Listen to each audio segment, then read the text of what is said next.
So, welcome to Perspectives on Transcendence, a comparative religion series exploring ideas about spiritual realization in Eastern and Western traditions.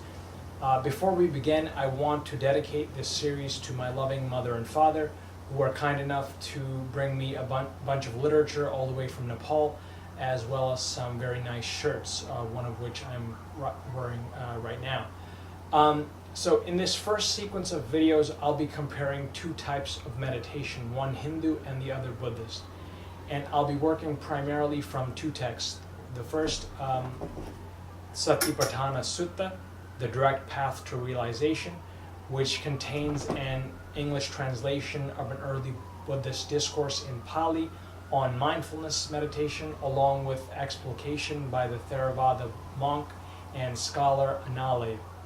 And the second text is Dṛg-Dṛśya-Viveka, an inquiry into the nature of the seer and the seen, an introductory text in Sanskrit of the Advaita Vedanta or non-dual school of Hindu philosophy, describing mystic concentration, containing an English translation with explanatory notes by the Hindu monk Swami Nikhilananda. And any other texts or research materials referenced in these videos will be linked in the description. So this video will provide a very general overview of these texts and a general sense of what they share and how they differ. Then in subsequent installments, I'll be doing close readings of each text. And in the final video or final few videos, I'll close with a thorough comparison of these approaches and their respective worldviews. So I want to preface this series by saying that these presentations will not be dry, straightforward expositions of the text. At times the presentation will be personal, anecdotal, and hopefully will also involve a good deal of lively discussion. And at times I also want to try to tease out a politics or a social theory from these texts, and perhaps make some value judgments. The goal here, and my work in general, is not simply to present this information to you as some kind of expert lecturer or professor. I am not an expert. I am simply someone trying to educate myself about these ideas and encouraging you to join me. And if you choose to do so, this will represent an attempt, a first attempt for both of us to try to come to terms with these ideas intellectually and through actual practice.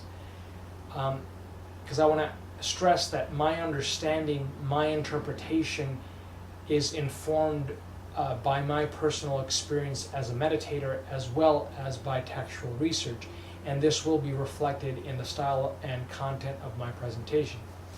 Now, let me just say that if you decide to take up the practices described in these texts, please do so with extreme caution.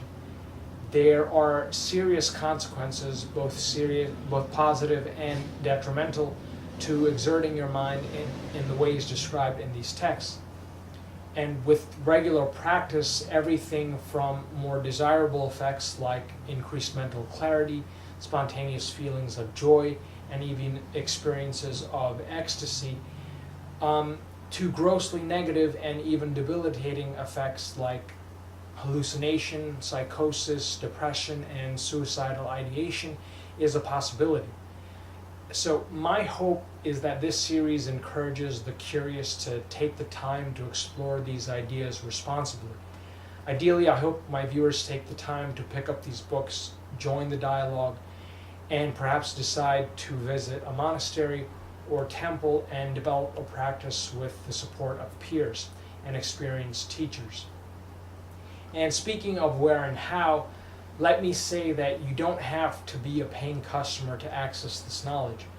The Buddha wasn't giving some kind of 12-week, $1,000 certification course to upper middle class yuppies in Manhattan.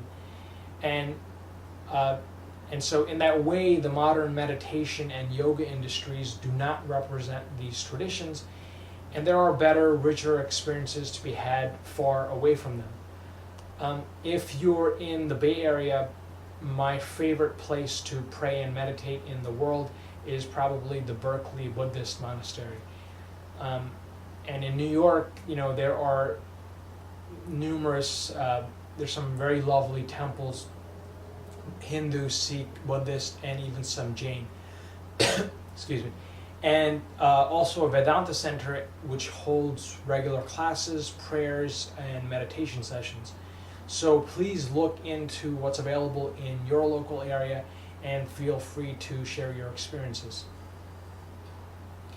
Now, to speak a little bit about the importance of understanding the original context that these texts were written in, let me say that if you were to read only the translations contained in these books, either either by picking up the books or finding them online, they would seem fairly straightforward.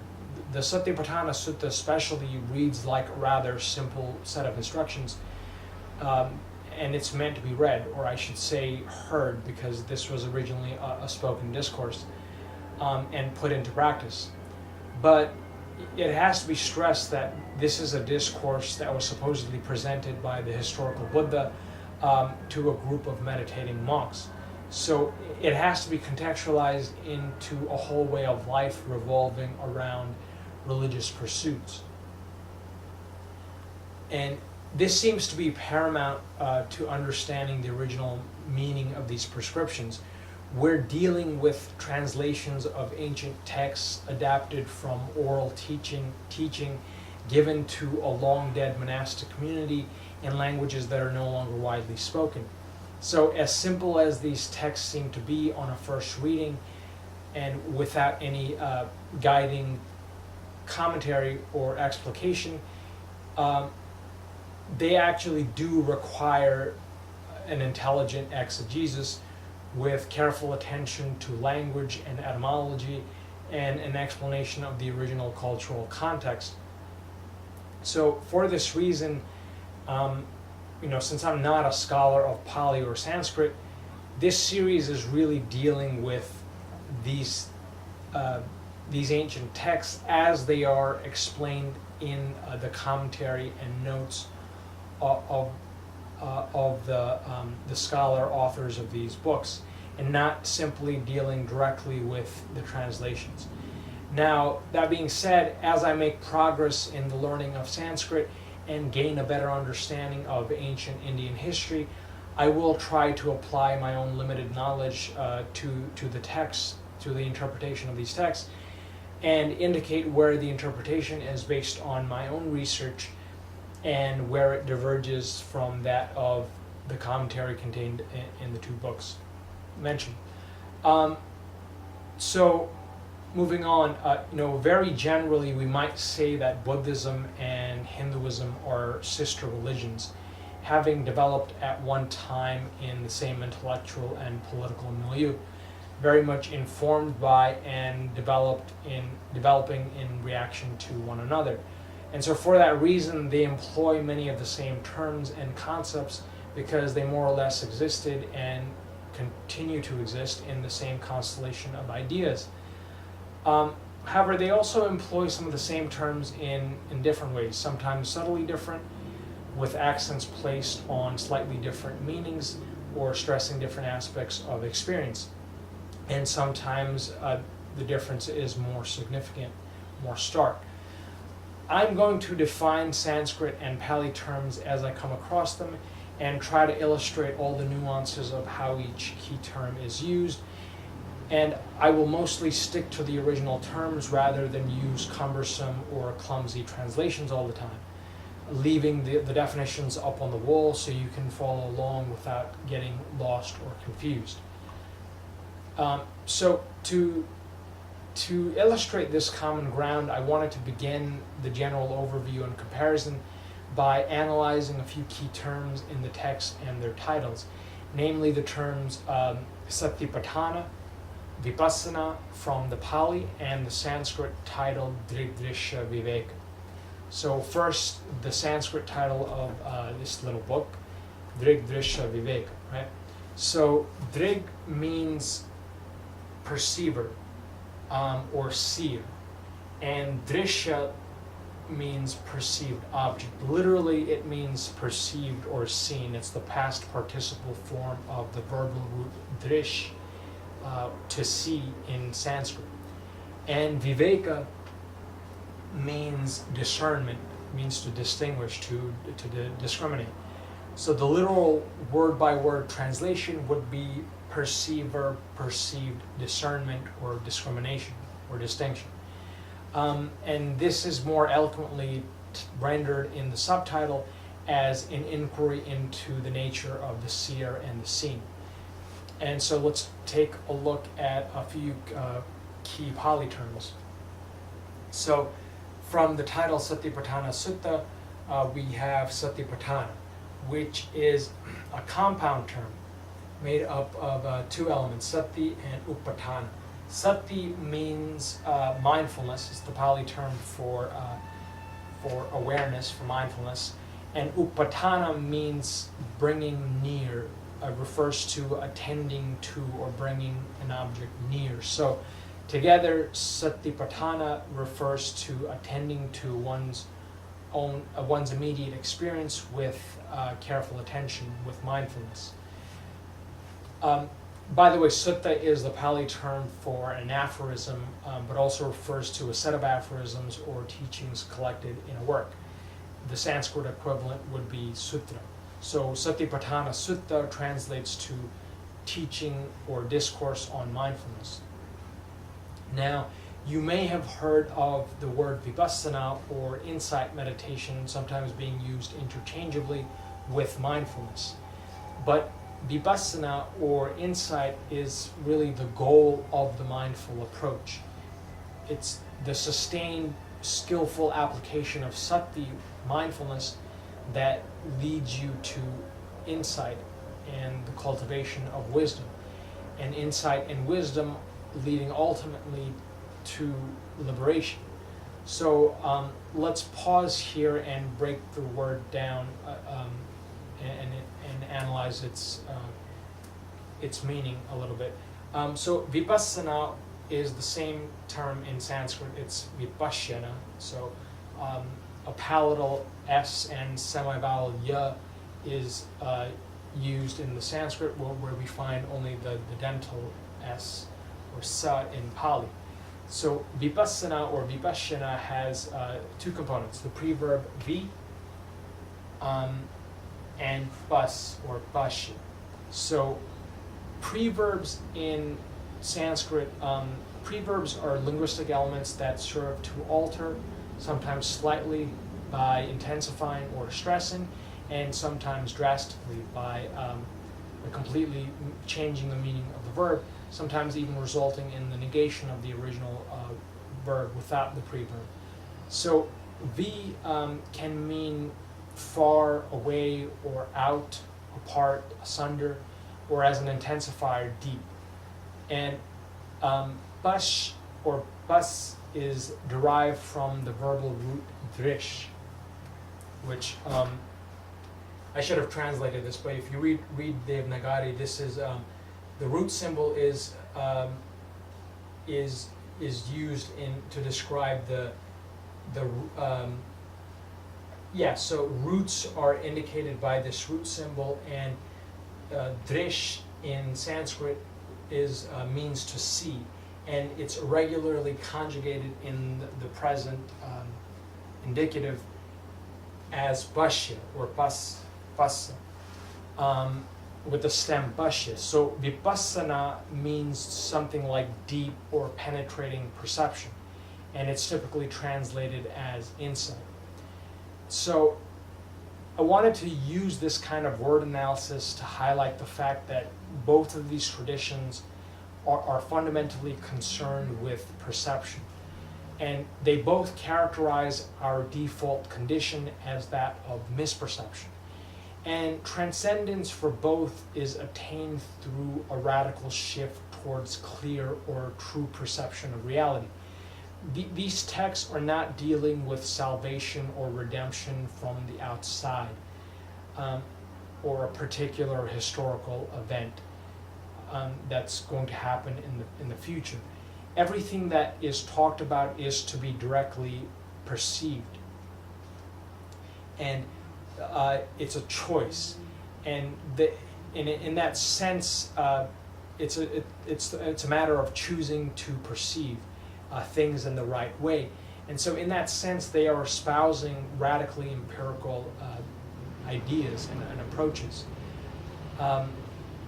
So now moving from that, let's get into some key differences. So some of the differences, between these two traditions, I mean, they can be framed in several ways. One way is to frame it in terms of the place of meditation in the overall context of religious or monastic life. So if I had to give this section a title, it would be Meditation as a Direct Path to Transcendence for Satipaṭṭhāna, versus Meditation as Setting the Stage for Philosophy, which is considered the highest path to enlightenment in Vedanta. And by the way, so all of the I've described the similarities in the middle here, in the middle board, and then the differences and the nuances of each tradition are going to be on the sideboards here. Satipaṭṭhāna to my right, and Dṛg-Dṛśya-Viveka to my left. So Satipaṭṭhāna Sutta will lead us to this radical shift in perception through diligent meditative practice. The Buddhist path to knowing involves a fourfold approach to contemplating all of experiential reality. And so meditation deals with, basically it entails dividing experiential reality and contemplating it in terms of this fourfold division of the body, the mind, the feelings, and the dhammas. And I'll get into defining that last term in a later video.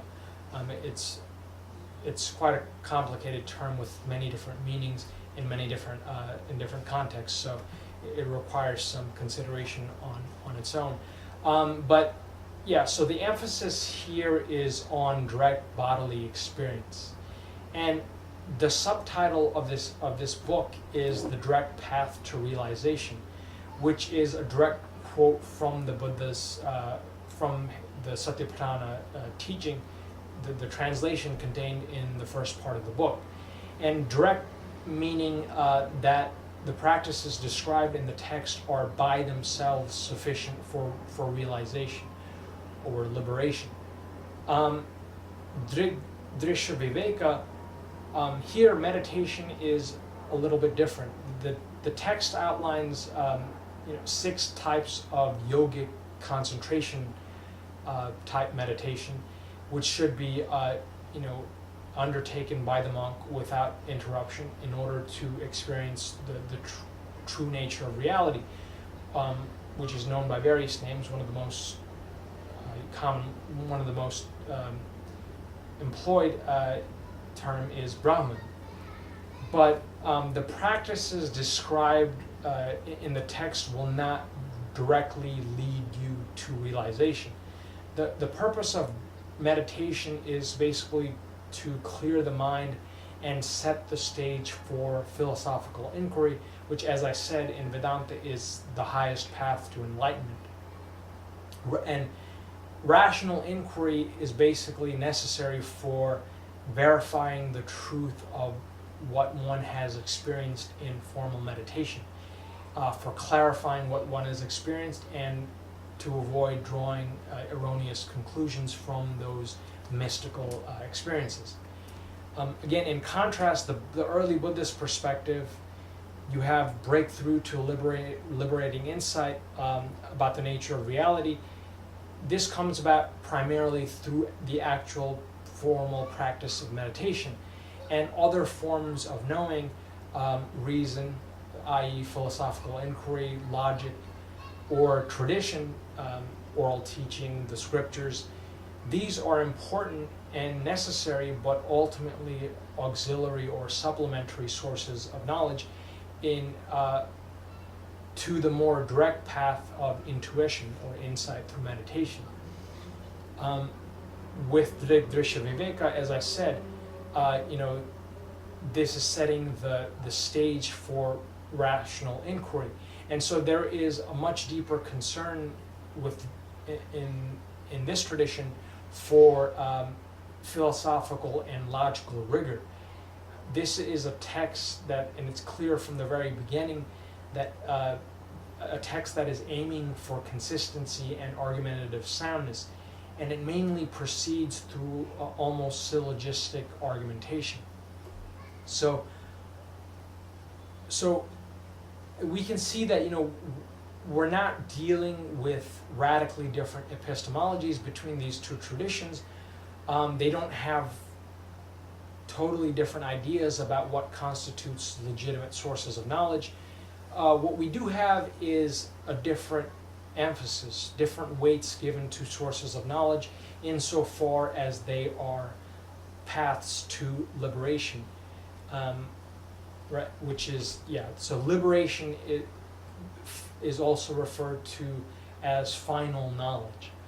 Here, again, both traditions are dealing with perception and knowledge. Liberation, salvation, however you want to term that, realization is a matter of getting to know things as they really are. And then additionally, the difference between early Buddhism and Vedanta could also be framed in terms of what the respective, what these meditative practices entail psychologically. In Vedanta, you have positive identification with Brahman, right? Which, or the capital, and there are many different terms used to describe what meditation is supposed to lead you to ultimately identify with. And so it's Brahman, or Sakshi, the witness, or the self, the capital S self, which is the true, singular, and impersonal self, which pervades all of reality, or the Atman, or Satchitananda, which is another term that I'll explain. Whereas with Buddhism, you have the practice of meditation is, again, dividing up reality and really with this in four. You have this fourfold division of reality into body, mind, feelings, and dhammas, and so you have meditation is basically the systematic deconstruction of all of reality, including the self, without positing any absolutes, as with Vedanta. So with Brahman is this.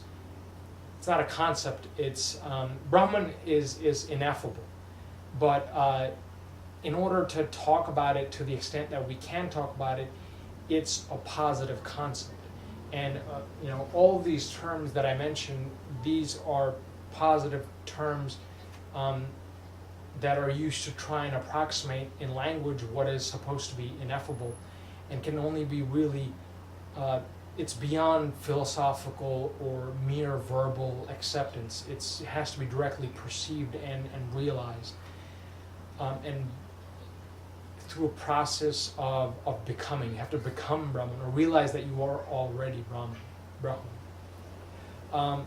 So again, Sakshi, which is translated as the witness, or the capital S self, or Satchitananda, which is a Sanskrit term rendered as existence, consciousness, bliss. And so what all of these terms are referring to is consciousness, but consciousness defined in a very particular way, not in the senses that we normally understand that, in the senses that we normally understand that term. Consciousness is defined as an awareness that cannot itself be turned into an object of awareness. Basically, Sakshi, or Brahman, or Satchitananda is consciousness that subsumes or pervades everything, and is in fact is everything. So consciousness is the essential thing, the thing that underlies or pervades everything in the world in its entirety. And so it's what escapes the problem of infinite recursion, which is what, the consciousness that we, in the normal sense that we understand it to be, falls into the problem that. Sorry, that wasn't very clear. Sakshi, or this capital S self, is a consciousness that escapes the problem of infinite recursion, where consciousness is contemplating itself and can then go on to contemplate the act of this contemplation, etc., ad infinitum. Brahman is the substrate that allows for any kind of awareness. It's awareness itself, and so it can't be turned into an object that we can be aware of. It's awareness itself. With early Buddhism, again, in contrast, ultimate reality is characterized purely in the negative, and the goal of meditative contemplation through this kind of deconstruction is to realize shunyata, or sunyata, translated as emptiness. And emptiness is explained by the three characteristics of existence, or marks of existence, which is anicca, or impermanence, anatta, or non-self, and dukkha, or unsatisfactoriness. And so you see this one-to-one negation of the Sanskrit term for Brahman, or which is Sat-Chit Ananda, existence, consciousness, bliss, all positive terms that you're supposed to identify with, an identity you're supposed to realize, versus emptiness, anicca, impermanence, anatta, versus the Atman. Anatta is the negation of Atman, or the self. Anicca, or impermanence, is the negation of Sat, or existence. And dukkha is, or unsatisfactoriness, sometimes mostly translated as suffering, is direct opposite of ananda, which is ecstasy or bliss. So there are lots of monks and scholars who, say that both approaches are equally valid and they lead to essentially the same kind of enlightenment. That Buddhist nihilism is nothing other than Vedantic monism.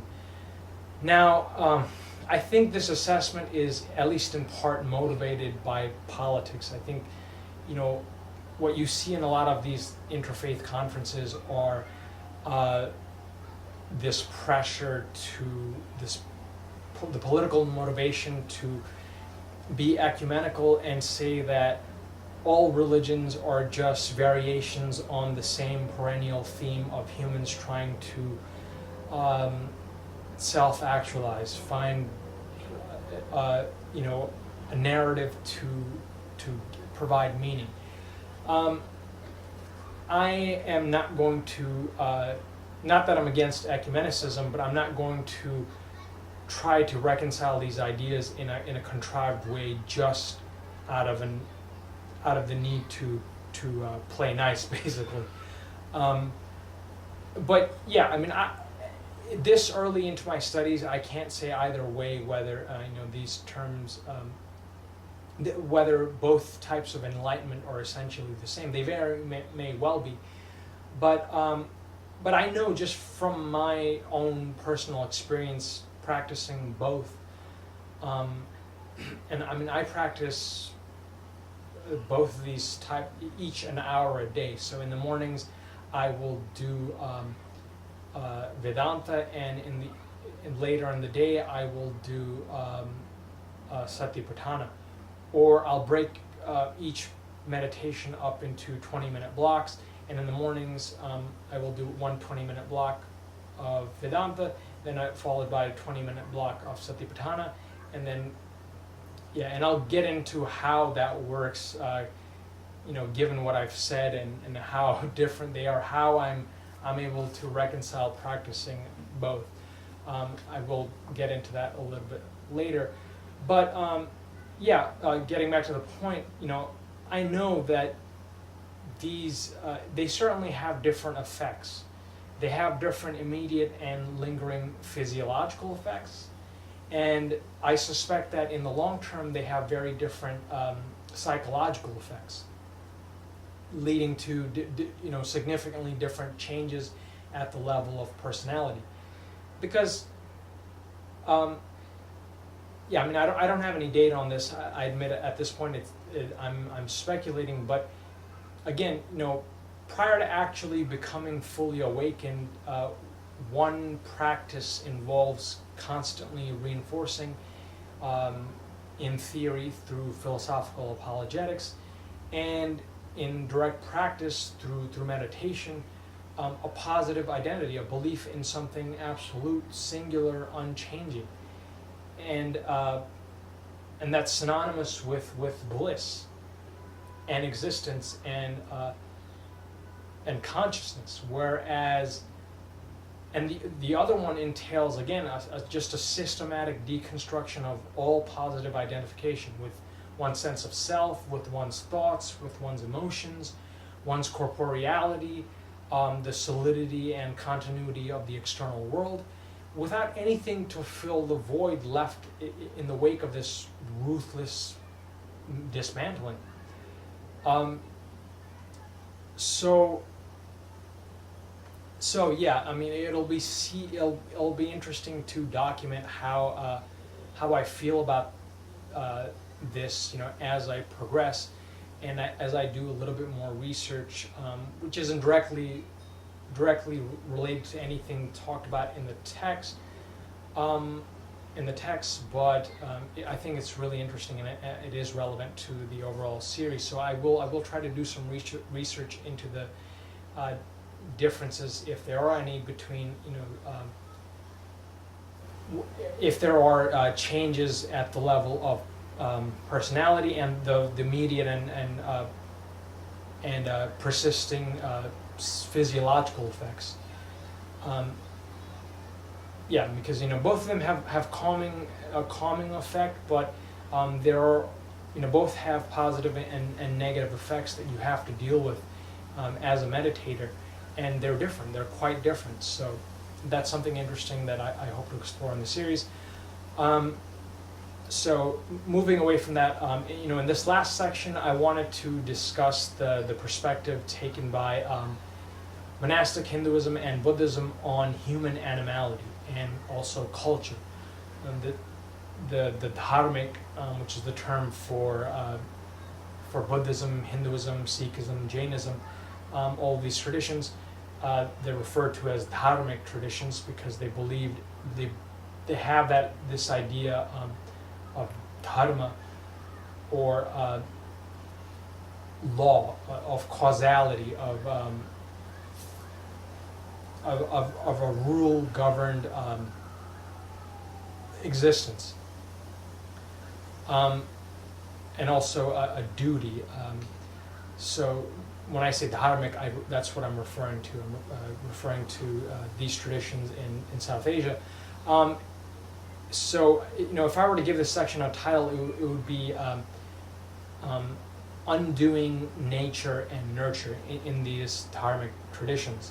Now, the topic, so neither nature nor nurture, meditation as the undoing of both cultural and biological condition.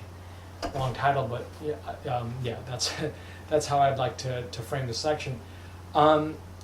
The topic of humans as animals isn't something that's directly addressed in these particular texts, not at length, but there is an implicit understanding that can be gleaned or teased out from them. And I think a simple way of explaining the Hindu-Buddhist take on human animality and culture is by comparing it to the Marxist critique of culture. So I remember reading passages a long time ago from A One-Dimensional Man by Herbert Marcuse, which talks about how society, especially advanced industrial technological society, organizes the life of its members. And I was reminded of his thoughts on desire while finishing the notes for this video. So in the book, he says something like all non-biological needs are preconditioned by society, suggesting that the project of getting to know one's true needs and wants is really a matter of undoing societal conditioning and also changing the culture, including its material conditions. And I was thinking about what the monastic, how would early Buddhists and Hindus have responded to that or made sense of that critique? And I think the monastic response would be to problematize, both culture and nature. The Buddhists would say to the Marxist, yes, all wants that are not directly related to survival are indeed generated by culture. However, we should not assume that stripping away all the layers of cultural conditioning that we find to be undesirable will necessarily leave us with our true selves, with the true version of ourselves. Because according to Buddhist and Hindu tradition, we should understand that all biological needs are also preconditioned. They're preconditioned by a force that's much more powerful and ancient than culture, which for the most part merely capitalizes on and distorts this force, and that is the effects of our past deeds, our past lives. Now, or you might say, culture merely capitalizes on and distorts our animal impulses. Because we moderns, we also believe in the effects of past events. We just prefer to frame causality in terms of the scientific theory of evolutionary biology, with concepts like ancestral descent and genetic inheritance. And but in Buddhism and Hinduism, the human animal is shaped by past lives as other humans, as deities, and also as animals. I'm not saying evolutionary biology is we can totally read the theory of reincarnation and the effects of past lives or karma through evolutionary biology. That's not what I'm saying, but I'm saying that there's a similar conceptual, there's a similar concept at play here, that the past deeds have lingering effects. So again, to sum up this, to sum up everything, I want to end by summing up what freedom is, given all the things that we have talked about for these two traditions, and to again end on some common ground. Freedom for both traditions is an individual and non-political project. It's a matter of doing all the false conditioning that we receive as individual members of society, and the instincts and drives that we have as animals, who had past lives, in order to know reality as it is, without these filters and biases. But again, they describe what reality without these filters is with fundamentally different terms. And they use contradictory terms to describe a state that's beyond both nature and nurture.